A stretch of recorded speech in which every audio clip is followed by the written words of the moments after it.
This segment you are about to listen to is a snippet from my book, The Flat Earth Manifesto, which is currently in the process of being written. God willing, this book will be the most comprehensive treatise ever written on the subject of flat Earth when it is complete.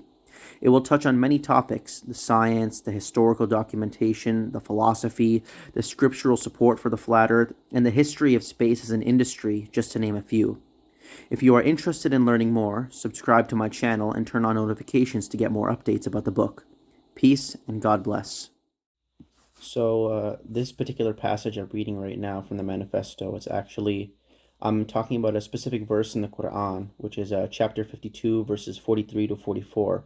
And God talks about those who ascribe a partnership. And I'm going on to describe how the modern form of ascribing a partnership comes with science, or the quote-unquote sciences, and how this is really the new idol that has been erected on the block of our society. So we will start right now. The relevance of this passage in modern times may be missed at first glance, but with careful consideration it starts to become obvious.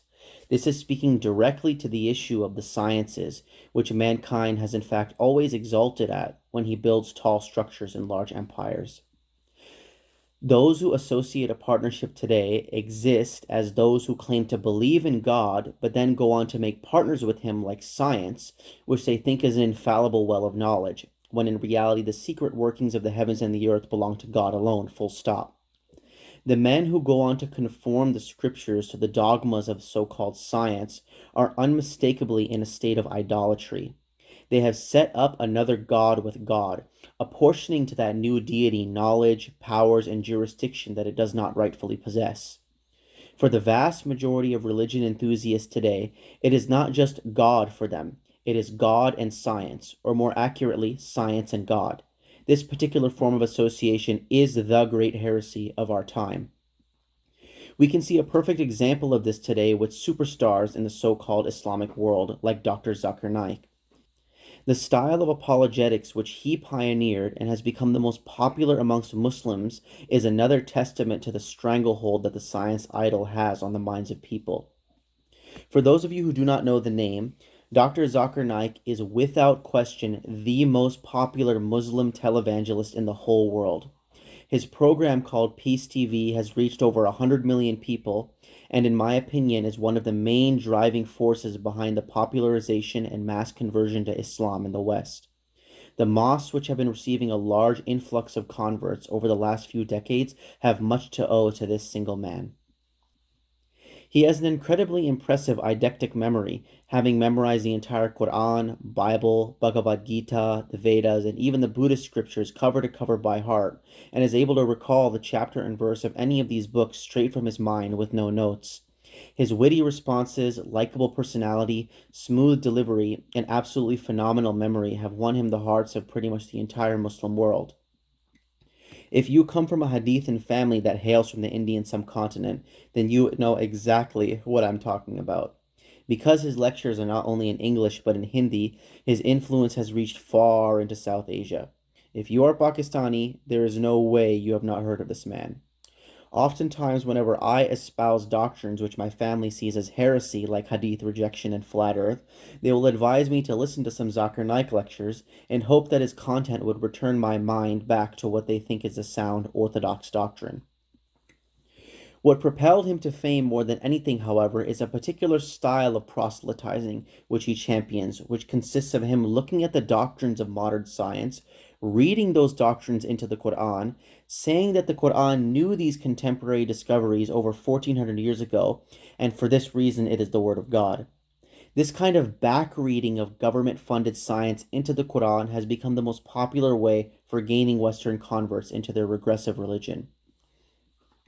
So, for those of you who are unfamiliar with his visage, here's Dr. Zakir Naik delivering a lecture. Here's a man himself. Unequivocally, he is the number one Muslim apologist in the world. He is the guy who has spread it probably the farthest than any person, this particular religion. And here's his most famous book, which is also a video lecture series called The Quran and the Bible in the Light of Science. So, continuing forward with the book. This is Naik's most popular book, which he has also turned into a video lecture series that propelled him to stardom, called The Quran and Bible in the Light of Science. And personally, I could not be more irritated by the title. The Quran and Bible in the light of science? Really? Is that how much these men have sold out? Are we actually taking the holy words of the Most High and measuring it up to the standards that government-funded men have laid down? Is this what our belief has amounted to as so-called Muslims? The entire premise of his best-selling book is flawed to begin with. If we believe the Quran to be the word of God, then all of our sciences and theories should be measured to its standard, not the other way around. His book has things completely backwards. It should really read as Science in the Light of the Quran and the Bible, which perhaps would have been the title for my book had I thought of it earlier. I am particularly triggered by the book in question because one of the laughable arguments that Zakir Naik makes in it is that the Quran is a word of God because it teaches that the earth is a globe, whereas the Bible is not the preserved word of God because it mistakenly teaches that the earth is flat. He then goes on to say that because the Quran supposedly knew about the globular shape of the earth 1400 years ago before men like Copernicus and Newton and all of the other titans of modern scientism, therefore it must be divine revelation. This quote-unquote scientific miracle could only be explained if we acknowledge that the Quran is from the Most High. It really is quite shameful to look at because their presentation comes off as nothing more than a pseudo-Quranic game of Simon Says, where the atheists are the leaders and the Quran itself is morphed to copy the atheist decrees, which apparently are just accepted as dogmatic. While I surely do affirm that the Quran is divinely revealed, I do not do so for that reason. The Quranic cosmology is almost completely consonant with the system found in the Hebrew Bible of a flat and stationary earth, which I am demonstrating to you at the present moment.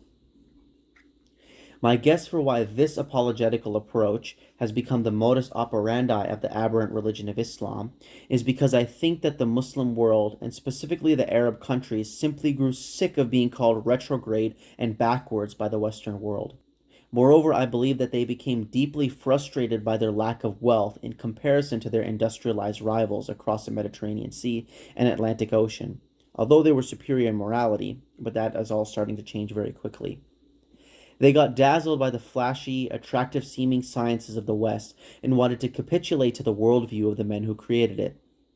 This, in my opinion, was a clever tactic devised by the ruling elite in the Arab and Islamic world to try and get more Western converts.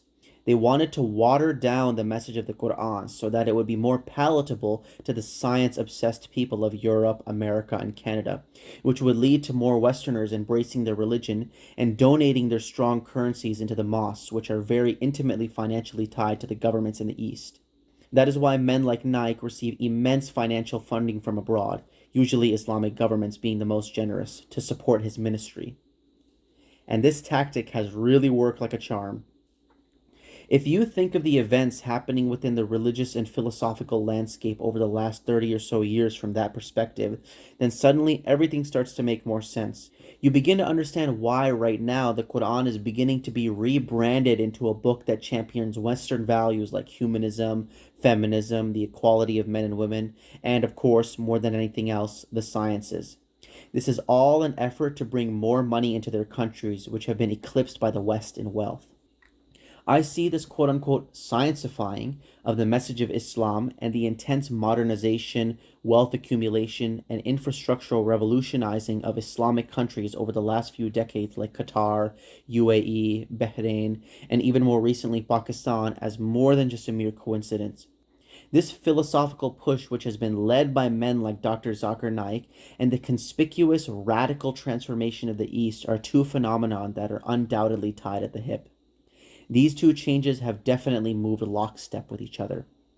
That is all an interesting but nonetheless brief aside from the salient point I was trying to make. Assalamu alaikum, men. My name is Walid Naeem, and I have dedicated my entire life towards spreading the truth about the words of God. And I don't know about you, but personally, I have grown sick and tired of all these mainstream religions, and specifically the mosques, which have utterly failed us. I'm fed up with them placing the words of man, specifically their fabricated hadiths, at a higher authority than God's holy scriptures, their lack of knowledge about conspiracy facts and realpolitik, and their complete ignorance of the true nature of our earth.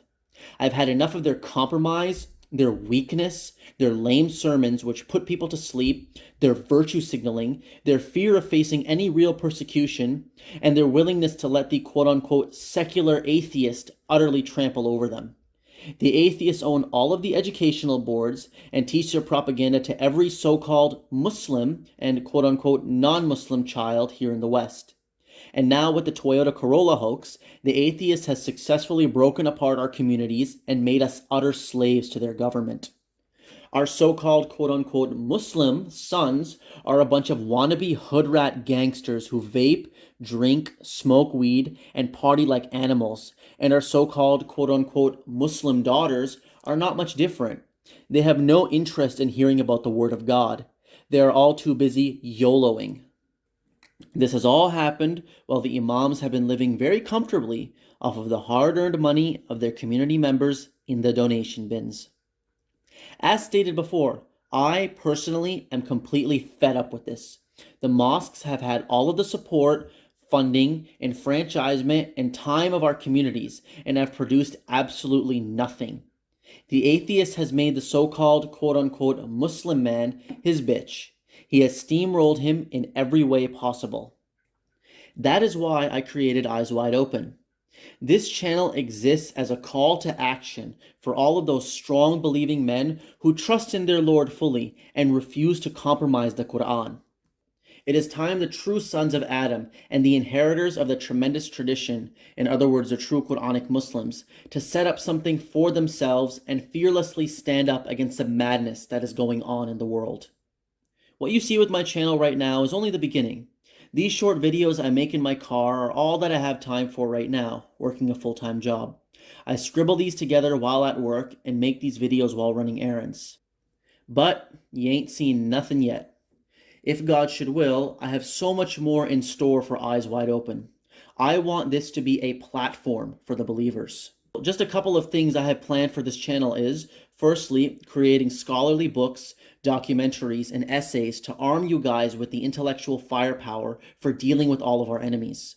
Secondly, I would like Eyes Wide Open to be a center for heavy activism, public and street preaching, going to City Hall, organizing protests, knocking doors, going to baseball, hockey, soccer, basketball, and other major sporting events and preaching to the people leaving the stadium, going to the totally failed mosques, synagogues, and churches and debating with their religious leaders, going to universities and debating the quote-unquote secular professors on their laughable so-called science, and much more.